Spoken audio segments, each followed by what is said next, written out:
48 year के एक male patient हमारे पास आए और इनकी हिस्ट्री ये थी कि इनको पहले तो 5 साल पहले एक बार बैक में पेन हुआ था, जो कि 10-15 दिन में अपने आप ही ठीक हो गया था। लेकिन अभी पिछले 1 वीक से इनको बैक में सीवियर पेन था, पेन दोनों लेग्स में जा रहा था और इनकी दोनों टांगों में नमनेस भी आ गई थी। साथ ही इन्होंने ये बताया कि पिछले 4 दिन से इनको यूरिन और मोशन की जगह पे भी नमनेस फील हो रही थी। तो ये देखिए एक अगर यूरिन और मोशन के रास्ते में स्पाइन की वजह से अगर नमनेस हो रही है तो ये एक मेडिकल इमरजेंसी हो जाती है। तो हमने इनको तुरंत एडमिट किया और इनका एमआरआई कराया और इनके एमआरआई में आप देख सकते हैं कि इनकी जो L4-5 पे जो डिस्क है वो बहुत ज़्यादा बाहर निकल गई है और उसकी वजह से जो स्पाइन में नर्व्स जो है उसको जाने की जगह ही नहीं बची। तो इनको फिर हमने इमीडिएट ऑपरेशन के लिए सलाह दी, तो ये एकदम से ऑपरेशन के लिए रेडी नहीं हुए। लेकिन मेडिसिन के बावजूद भी और कुछ हमने इनको स्टेरॉइड के इंजेक्शन भी दिए, तो उसके बावजूद भी इनकी जो नमनेस है वो बेटर नहीं हो रही थी। तो फिर हमने इनका एक यूरिन का एक अल्ट्रासाउंड कराया पोस्ट वाइडल रेजिडुअल यूरिन देखने के लिए, यानी कि यूरिन करने के बाद जो है यूरिनरी ब्लैडर में कितना यूरिन बचा हुआ है।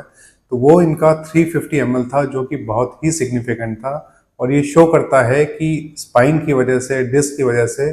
जो इनकी नर्व्स हैं वो बहुत ज़्यादा कंप्रेस हो गई हैं और जो यूरिन और मोशन की जो नर्व्स हैं वो भी अफेक्ट हो गई हैं। नॉर्मली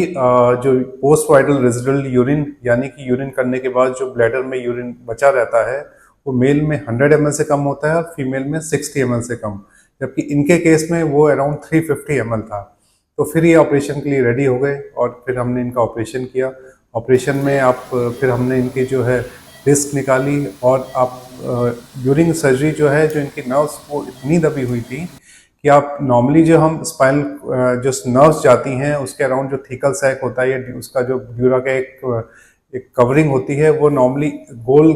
ऐसे करके होती है, लेकिन इनके केस में क्या था कि ये जो है जो नर्व्स है वो ऐसे करके थी, बिल्कुल इतनी सी थी और नीचे पूरी डिस्क जो है उसने उसको पुश किया हुआ था। तो फिर हमने बहुत ही ध्यान से जो है इनकी डिस्क निकाली, दोनों नर्व्स को फ्री किया और उसके बाद हमने ऊपर नीचे स्क्रू डाल के उस बोनी सेगमेंट को जो है फिक्स कर दिया। ऑपरेशन के बाद आप एक्सरे देख सकते हैं कि जो है ऊपर नीचे स्क्रू लगे हुए हैं और सर्जरी के बाद जो है नेक्स्ट डे इनकी जो नमनेस थी वो काफ़ी बेटर हो गई थी, 50-60% बेटर हो गई थी। मोशन और यूरिन के रास्ते में जो नमनेस थी वो भी 50-60% बेटर हो गई थी। और फिर हमने सर्जरी के नेक्स्ट डे तो इनको बेड रेस्ट पे रखा और उसके बाद सारे पाइप्स निकाल के इनको धीरे धीरे हमने चलाना शुरू किया और अब उम्मीद करते हैं कि धीरे धीरे इनकी जो नमनेस वो बेटर हो जाएगी और फिर हमने इनका फोलिस भी निकाल दिया। तो स्पाइन की वजह से अगर मोशन और यूरिन में अगर प्रॉब्लम आ रही है तो ये एक मेडिकल इमरजेंसी हो जाती है। तो साइंटिफिक स्टडी के हिसाब से तो इसको विदिन 6 आवर ही जो है ऑपरेशन हो जाना चाहिए, तो तब तो बहुत अच्छी रिकवरी हो जाती है। लेकिन अगर ये डिले हो जाता है तो फिर रिकवरी जो है वो बहुत लंबा टाइम लेती है या कई बार पूरी रिकवरी नहीं भी आती। धन्यवाद।